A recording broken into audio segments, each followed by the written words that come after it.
Good evening. Welcome to another live feed on Rashad Mitchell's YouTube channel. Sorry for the delay. Straighten things out. Let's get into the Life and Spirit Study Bible first. Philemon. We finish that up. Not that big of a chapter, big of a book in the Bible. In this Bible. Then I'm getting to the NFL 1970 book, chapter 3, Anatomy of a Merger, the AFL and the NFL combined, 1966. So we're going to get into that. So let's get into it. Paul, a prisoner of Christ Jesus, and Timothy, our brother. It says Philemon, our dear friend and fellow worker. Paul wrote this letter to Philemon during Paul's 2-year imprisonment in Rome. Verse 2. So Aphia, our sister to Archippus, a fellow soldier, into the church that meets in your home. This means that the church that meets in your home means Philemon's home in Colossus was a gathering place of the church for worship, ministry, and fellowship. Our church was common in New Testament times. It is not until the 3rd century that separate church buildings are mentioned. Verse 10. I appeal to you for my son, Onesimus, who became my son while I was in chains. Onesimus was a slave belonging to Philemon, had run away, possibly taking with him some of his master's goods. Somehow he reached Rome, came into contact with Paul, and was converted to Christ under Paul's ministry. Paul now writes this letter, asking Philemon to take Onesimus back with kindness, love, and forgiveness. Verse 12.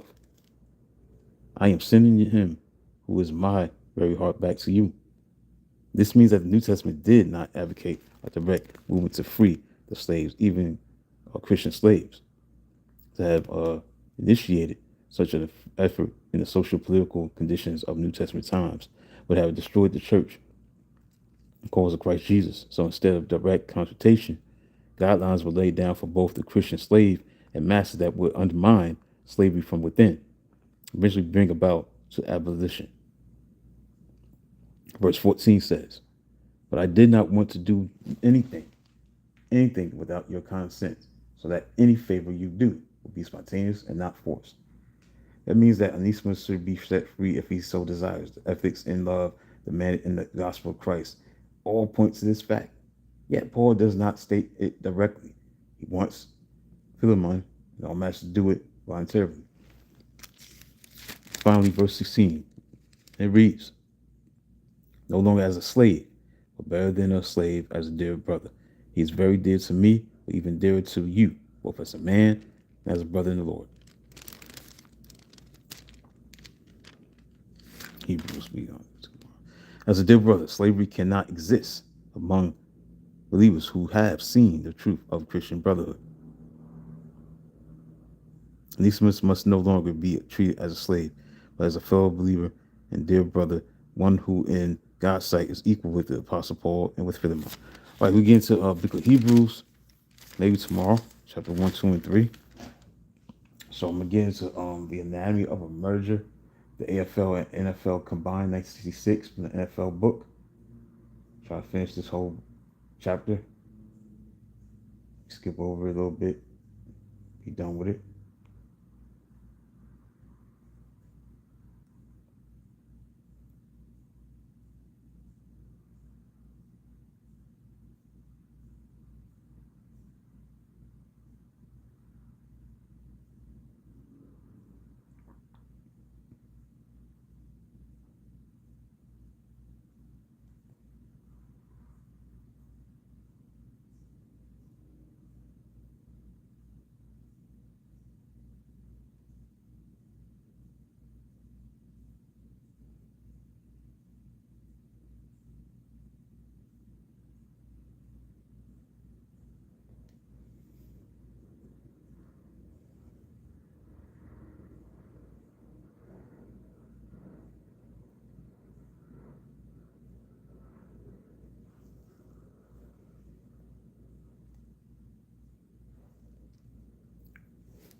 The Miami Dolphins were created as an expansion team in the AFL in 1965. It had signaled to the NFL that the AFL was not folding and would not go away. The size of the AFL began to raid the NFL players and getting more muscle in the draft, plus throwing around the kind of money that was shocking to many NFL owners. The war between the two leagues was beginning to make sides both weary, and thoughts of a peace agreement between the two leagues were beginning to surface on both sides. Long before Al Davis became commissioner of the AFL, the AFL had proved to be to the world that it was not the fledgling league it was. It once was, it had become a force to be reckoned with. By the autumn of 1965, the football war was taking its financial toll, and the idea of peace was becoming not such a bad idea to both sides. Baron Hilton, who moved the charges from Los Angeles to San Diego in 1961, began to note the need to stop the bloodshed between the two leagues, seeing that the war was hitting a point of stagnation on both sides, like a war of attrition in the trenches in France during World War One. Hilton devised a peace plan. He indicated to the other AFL owners. Hilton named a committee of two, Ralph Woodson, Buffalo, and Sonny Warblin of the New York Jets, to figure out a plan.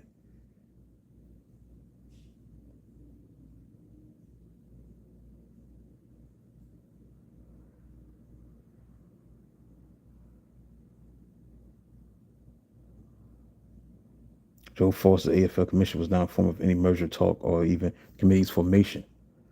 This was a solid coup by the owners, and it was a clear indication that Foster was eventually going out to sea as leaders of the AFL. Cleveland Browns owner Art Modell summed up the view among the NFL owners at the time in spring of 1966. What made the merger theory more of a discussion for NFL owners was a sign of the kicker Pete Gogolak by the New York Giants. He was a free agent from the AFL, and this was the first signing ever of another league player by a team. The owner, Giants owner Willis Mara, heard all the griping by his fellow owners when he signed a Buffalo kicker from the AFL. Commissioner Pete Rozelle backed the deal, alluding to the NFL bylaws, which said nothing about a signing a player that was a free agent who had played out his option.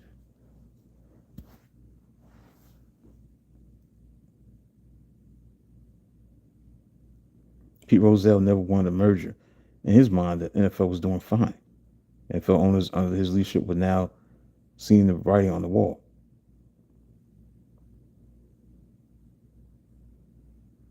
On the other side of the NFL, Al Davis heard the Gogolak sign. He was more than just livid. He knew that the war was escalating, and he was embracing every minute of it. Ralph Wilson was disgusted and angry over the signing of the kicker by the Giants.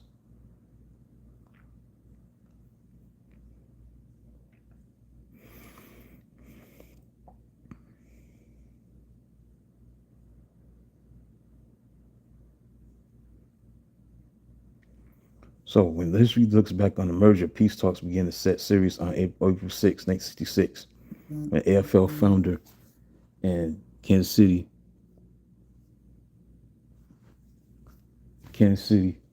Chiefs owner Lamar Hunt met with the Dallas Cowboys sex ram in the parking lot at Dallas Love Field, as already told by Schramm. Meetings between the AFL and NFL were kept from Al Davis, but Davis was not friends with many in his own league, much less those in the NFL.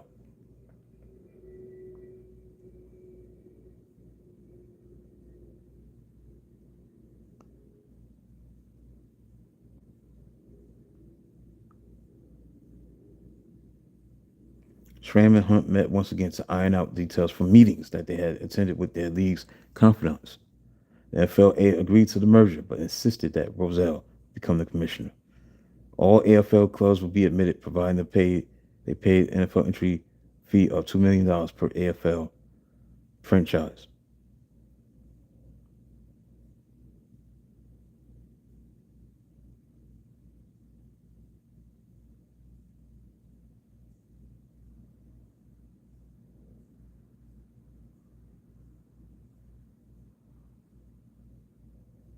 Davis instituted his plan to raid the NFL players. His strategy was to approach the best players in the NFL about signing very high contracts that would begin the minute their team's contract expired. So we have here the Chargers offered contracts to three giant players, but it would be Davis Raves who would deliver the first blow. He signed the Los Angeles Rams starting quarterback Roman Gabriel to a 4-year deal worth a Kings ransom of $400,000. Then the Oilers offered San Francisco 49ers quarterback John Brody a 33-year deal for the unbelievable sum of $500,000.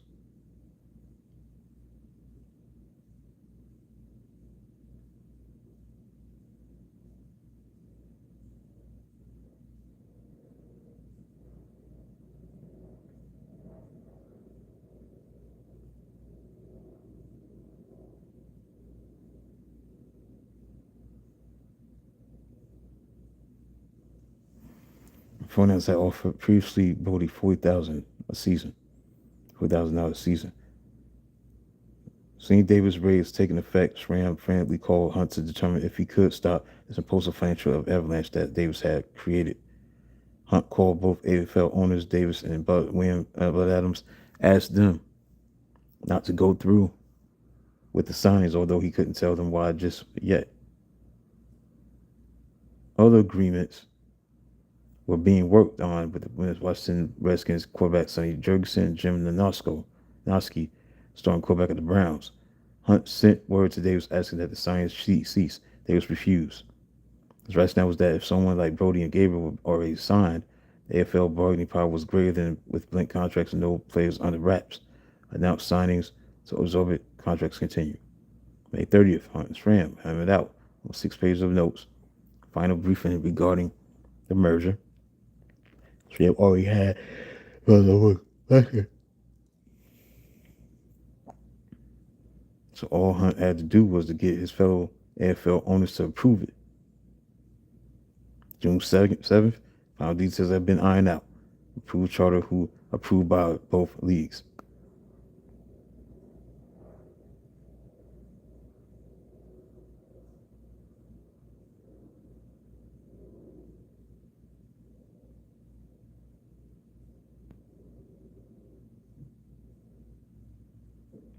So Davis' feud didn't stop the process of moving forward for the merging leagues.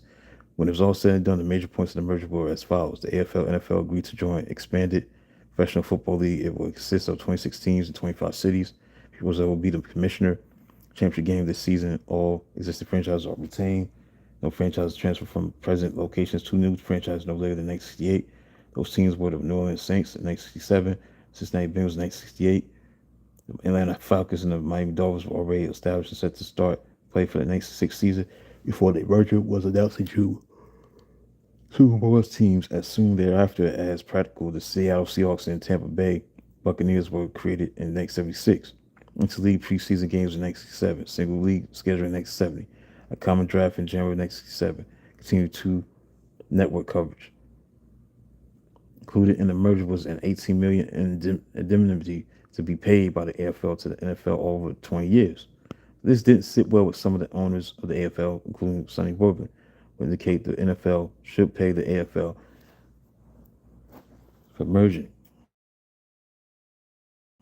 The marriage, but more of a marriage by a shotgun. The circumstance that brought about this merger is still debated to this day. Was it the signing of Go Black, which started the AFL raise on NFL players? Was it the NBC contract that infused more financial stability into the AFL for them to compete with signing rookies from the draft? Was it Al Davis's strategic offensive to strip the NFL? Short answer was that all these factors contribute to the merger.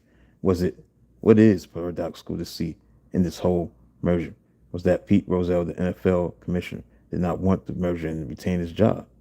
Conversely, Al Davis, who helped bring the NFL to the bargaining table because of his strategic raise, was voted out. So the war was over, at least on paper, but ill feelings and animosity remained going to the peace period. An uneasy peace was developing as the two leagues became one. The next few years would see a forced league of two rival leagues players who hated each other but moved forward towards unification in 4 years. Next time being shall be chapter 4 in an easy peace, the first four Super Bowls from 1966 1969. The AFL had been lobbying for a championship game from the beginning since we had nothing to lose. NFL had resisted that idea because they had everything to lose. By 1966, by 1960, the difference in the quality of the two leagues had narrowed to the point where a playoff game became necessary.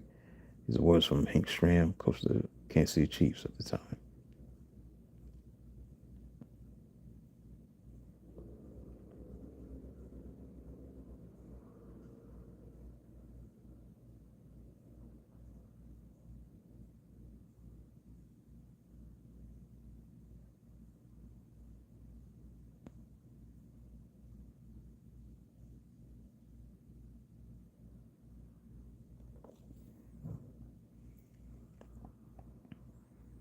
That's it, man. I'll be back maybe tomorrow for the beginning of a new book in the Life and Spirit Study Bible book of Hebrews chapter 1, 2, and 3.